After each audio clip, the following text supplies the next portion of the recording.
Hey guys, I'm Jeff and you're watching Valley Fish. I thought it had been a long time since we did an update on the Nebula Steel Tank, and I just got done doing a water change and it's looking pretty good, so let's check it out. Get the old door shut and get my finger out of your way. So this is the 29 dirted, and I was going to try and look back on the YouTube channel and see how old it is. But I'm guessing it's probably somewhere right around that 5-year mark. It's doing really good. Now off to the side, there's the scud bowl. And back there's another scud bowl. So what I did is I did a bunch of trimming, got in there with the scissors, and the valve is overrunning me. And I got a lot of the valve off the top so that the light can actually penetrate in there and we can see what's in the tank. But anyways, added a few bricks, so I'm kind of excited to see how well that works out. I know the plecos aren't viewable right now, but they were out there checking it out and got super excited about it. They've never had caves. They're just some fry I've been growing up, so it'll be fun to watch them in there, and I'll be able to get a real good view. But basically, it's got a hang on the side, and it's super old filter that's got some aqua clear extra pieces shoved in there, and then a aqua clear filter cartridge that I took a bread knife and made an X poking the end of it, and then I just shoved on the intake tube. Makes an awesome pre-filter sponge. And there's a little bit of Malaysian driftwood on top of the bricks with a little piece of Anubias. And I just get overran with foul. Now the problem is it's dirted, and this tank is super deep with dirted. It's probably half of that substrate, just nothing but dirt. And it was the Miracle Grow dust and fish tank method. So I really liked it. When I do this again, next time I'm just going to go halfway with the dirt, keep the valve under control. But I see some plecos. Yeah, he's like, I kind of want to check out my cave. You should go away. And there's a blue eye back there. So they're doing good. I like it. There's some big old rabbit snails in here somewhere too. Mr. Rabbit Snail.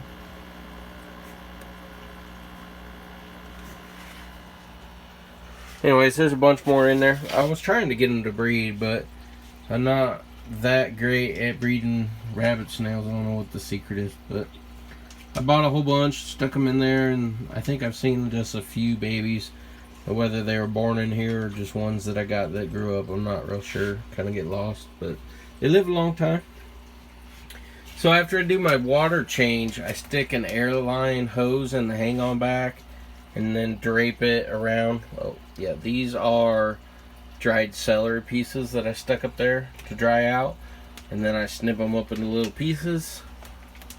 And the scuds love them. Really cheap. That's a whole bunch of food. Won't go bad. But anyways, this is the scud bowl. I got some Fizzidin moss that really likes it in here. I tried putting a Amazon sword runner that had actually jumped out of the tank next to it, and I put that in there, but it seems like the scuds kind of want to eat it. And there's some corkscrew valve pieces in there. It's just kind of holding on. But what's cool is when you're shooting the water in and filling it back up, so I usually do like 80% water change, all the scuds go to right where the water's hitting now because it's getting pulled from the hang-on back, and it makes like all the mucky yumminess that's coming out of the hang-on back. They just make a pile, and there's probably that deep by that deep pile of scuds.